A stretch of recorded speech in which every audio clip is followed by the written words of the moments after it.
Hello beautiful people. তো আজকেও আমি আপনাদের সাথে নতুন একটি ভিডিও শেয়ার করতে চলে আসলাম। তো আজকে আমার ব্লগ ছিল আমার ঘর পরিষ্কার করা নিয়ে। তো আমার ঘরটা ছিল খুবই ময়লা, যার কারণে আমাকে পরিষ্কার করতে হতো। আমি বেশ কিছুদিন অসুস্থ থাকায় আমার ঘরটা একদমই পরিষ্কার করা ছিল না। ভাবলাম আজ পরিষ্কার করে নিই এবং সঙ্গে সঙ্গে আপনাদের সাথে শেয়ারও করা হয়ে যাবে। তো আমার ঘর ছিল খুবই অগোছালো, আমার কাপড় চোপড় একদমই অগোছানো ছিল। তো আমি প্রথমে কাপড়গুলো গুছিয়ে নিলাম। কাপড় গুছানো হয়ে গেলে কাপড়গুলো পুরোপুরি যেখানে যেখানে রাখা সেগুলো তুলে নিলাম। তারপরে আমার বিছানাটায় বালিশগুলো এক জায়গায় করে নিলাম, গুছিয়ে নিলাম। তারপরেও আমার ঘরের অনেক জানালার পর্দার আশেপাশেও আমার অনেক ময়লা ছিল, তো সেগুলো আমাকে পরিষ্কার করতে হলো।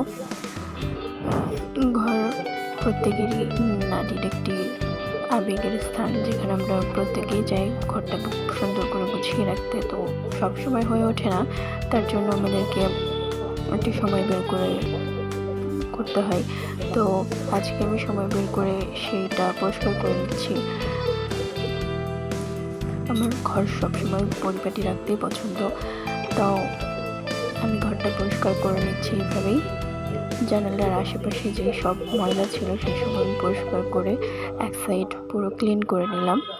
তারপরে আমার ব্যাক সাইড ছিল, এই সাইডেও আমার জানালার পাশেগুলো পরিষ্কার করে নিলাম।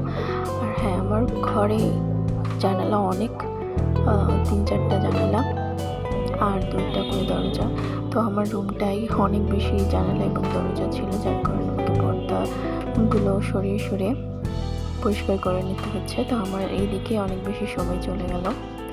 তো আমার এগুলো পরিষ্কার করা হয়ে গেলে আপনারা দেখতে পাচ্ছেন আমাদের পাশে অনেক বেশি সুন্দর ভিউগুলো।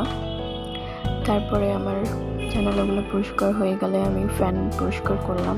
ফ্যানে ছিল অনেক ময়লা, আমি এটা পরিষ্কার করে নিলাম। তারপরে খাটের পাশে অনেক বেশি ধুলা জমেছিল, তো আমি এগুলো একটু স্প্রে করে পরিষ্কার করে নিলাম। তারপরে আমি বিছানাটা গুছিয়ে নিলাম।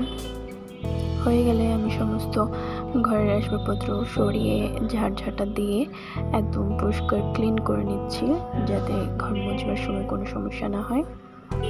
তো আমার ঘর ঝাড়ু দেওয়া হয়ে গেল। এরপরে